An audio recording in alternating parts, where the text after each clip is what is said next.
Hallo ihr Lieben, habt ihr schon Grünkohlchips probiert? Nein? Dann müsst ihr diesen Rezept unbedingt mal testen. Diese Grünkohlchips sind unfassbar knusprig, die sind voller Geschmack, die sind gesund, richtig schnell gemacht in nur 5 Minuten und du brauchst nur 3 Zutaten. Den leckeren, saisonalen, frischen Grünkohl, dann brauchst du Olivenöl und etwas Salz. Wenn du magst, kannst du auch natürlich andere Gewürze dazugeben. Bist du überzeugt und willst diesen Rezept auch probieren? Dann lass uns direkt loslegen. Du brauchst ungefähr 200 Gramm Grünkohl. Das sind dann etwa 2 Portionen. Hängt davon ab, wie viel du davon essen willst. Ich würde sagen, für uns ist es so 2 große Portionen. Natürlich reicht das auch für mehr. Das Rezept ist in wenigen Schritten gemacht und als erstes werden wir den Grünkohl in lauwarmem Wasser schön gründlich waschen. Danach legst du den Grünkohl auf einem sauberen Küchentuch und bedeckst mit einem anderen und versuchst es so gut wie möglich abzutrocknen. So gut wie möglich trocknen und dann werden wir solche Stücke von den Grünkohl nehmen und das sind dann unsere Chips. Natürlich, es gibt auch Teile, die etwas kleiner sind, das ist in Ordnung, aber im Ganzen würde ich dir empfehlen, dass du dann solche ja, Stücke nimmst und die sind dann die werden am besten und schmecken am besten. Deswegen würde ich dir empfehlen, bei dieser Größe zu bleiben. Aber wie gesagt, die Stücke, die kleiner sind, können auch dazu, die müssen nicht dann weggeworfen werden. Die Stiele brauchen wir nicht, wir entfernen nur diesen Blattteil. So, jetzt habe ich das ganze Grünkohl hier in meiner Schüssel.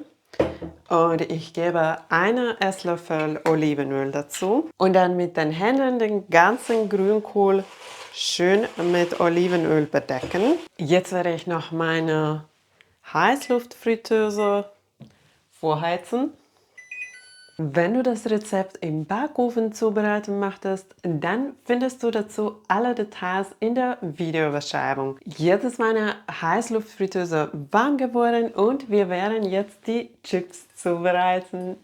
Wenn du die Grünkohlchips im Airfryer zubereitest, brauchst du diesen Gitter, dann eine dünne Schicht von den Grünkohl drauflegen, so dass du am besten nur eine Schicht von Grünkohl drauf hast. Ich musste in 3 Teilen das ganze Grünkohl backen. So hat man dann richtig knusprige Grünkohlchips. Wenn du die Grünkohl in 2 Schichten oder mehr dazu gibst, dann kann es sein, dass Teil von den Grünkohlchips nicht so knusprig ist. Daher wichtig, einfach in einem Schicht backen und dann das nochmal wiederholen, wenn du diesen ganzen Rezept nachmachst, so diese ganze Portion, den ich gemacht habe, mit 200 Gramm Grünkohl. Dann ist es auch wichtig, so ein Setting zu wählen, so dass der Airfryer nicht so stark ventiliert. Bei mir zum Beispiel das Heißluftfrittieren-Setting hat eine richtig starke Luft, also Ventilation.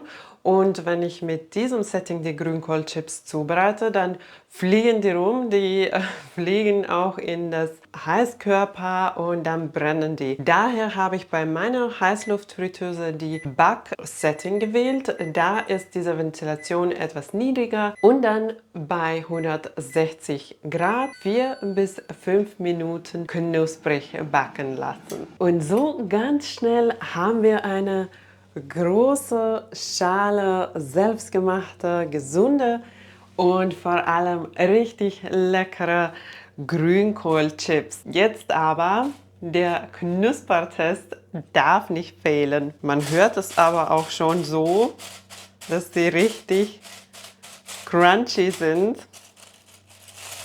Aber ich werde trotzdem noch für euch testen.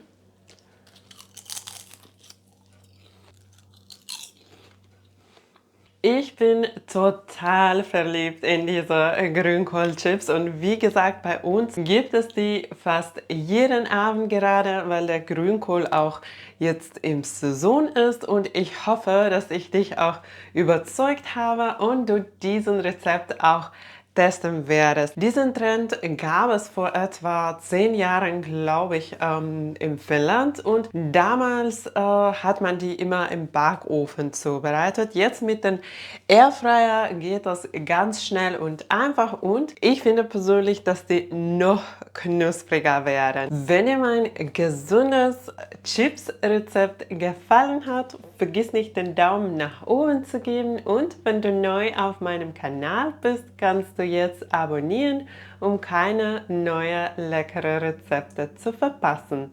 Danke, dass du dabei warst. Tschüss und bis zum nächsten Mal.